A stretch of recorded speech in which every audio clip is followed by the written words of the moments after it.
Once the idea of flying gets into your head, it's seriously tough to get out. I obsessed over it leading up to the days that I actually began to learn how to fly.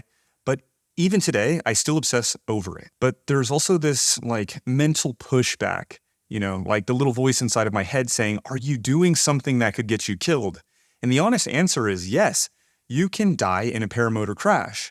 And while there's no way to make it 100% safe, you can do it in a responsible way. And you should first understand how people die in paramotoring and then avoid the things that are statistically more likely to get you killed. If you stick to those rules and still die, you are probably going to die that day anyways, like it was just your time to go. When you have little to no flying experience, like most of you watching this, you can't actually know what it would be like to be in the seat of a paramotor in the moments leading up to a fatal crash. But if I can help you imagine it, you will, in theory, be able to survive paramotoring. The way that people die the majority of the time is by hitting the ground at a high rate of speed, not from flying into a tree or a fence. Hell, I've even flown into a rock wall. And that is because the average paramotor doesn't fly fast enough when the wings are level. You could totally break bones, but that's unlikely to kill you. There's videos floating around on YouTube that show people flying into trees or power lines, and the resulting injury damages the pilot's pride more than anything else. And you best believe that onlookers are going to record a potentially viral video. I digress. Paramotors can only massively exceed their normal speed when they pitch down, as in dive, towards the ground. And paramotors, or more accurately paragliders, don't have a control that makes you pitch up or down in the way that an airplane does. That's one of the many reasons that contributes to paramotors being one of the safest flying machines when flown responsibly, which is pretty easy to do. But you can inadvertently or deliberately get a paraglider into a dive, but this will never happen if you do nothing in flight. Only you can start a forest fire. Only you can get into a high-speed dive, and the way to do that is by 1, pulling one brake too much for too long, which will get you to enter a spiral dive, or 2, during wingovers, which is the massive oscillations left and right that could eventually grow to the point where you swing up and over and dive down to the other side, where you then swing up and over and then back down. And you could repeat that movement until you stop it with a countering input, or you simply stop inputting the control required to either grow or sustain that back and forth movement.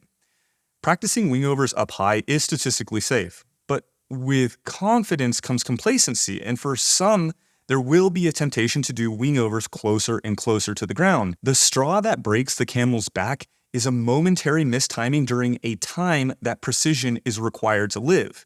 With spiral dives, the centrifugal force can quickly grow to an amount that pulls the blood from the pilot's brain down towards the feet and causes the pilot to lose consciousness. Beginner gliders are designed in a way to exit spiral dives entirely on their own when the pilot stops pulling the brake that caused it to enter the dive to begin with, but it doesn't happen as quickly as it would when the pilot makes the correct countering input to take the glider out of the dive manually. So lose consciousness in a dive and you'll likely spiral all the way to the ground. These two scenarios, low wingovers and spiral dives, are responsible for the vast majority of the deaths in paramotoring. It's unbelievably easy to avoid diving at the ground, so avoid it, and you've massively increased your odds of surviving. The problem lies with temptation. We often tell ourselves that we'll never do anything that could get us killed. And for some, that's mostly true, but for others, including myself, you get into a moment where you're just in that moment, like a flow state. And if something like timing is a little off, or you thought you were a little higher than you actually were, that is when you die in paramotoring. Last year, I got my license to skydive, but before committing to training, I did a deep dive into how people in skydiving die, and I found that there's a striking similarity to paramotoring deaths. The majority of deaths in skydiving don't happen to beginners, rather, it happens to those who were very experienced and deliberately pushed it to the limit and mistakenly miscalculated a totally unnecessary maneuver that led to them striking the ground at a high rate of speed. Complacency kills. The assumption that you can attempt these historically deadly maneuvers without the possibility of dying is ignorant. It takes altitude, skill, great imagination to do these things responsibly. Aside from dives towards the ground, there are a couple of other ways that you could die. Drownings used to be the #1 cause of death in paramotoring, but ever since people who do fly over water started using automatically activating flotation devices, the number has gone down, but it's still not zero. I'd never suggest that pilots entirely avoid flying over water. just like I wouldn't suggest that people refrain from doing wingovers and spirals. But you should be able to very clearly imagine how people die in those situations so you can take the steps necessary to avoid the fatal outcome of doing those things.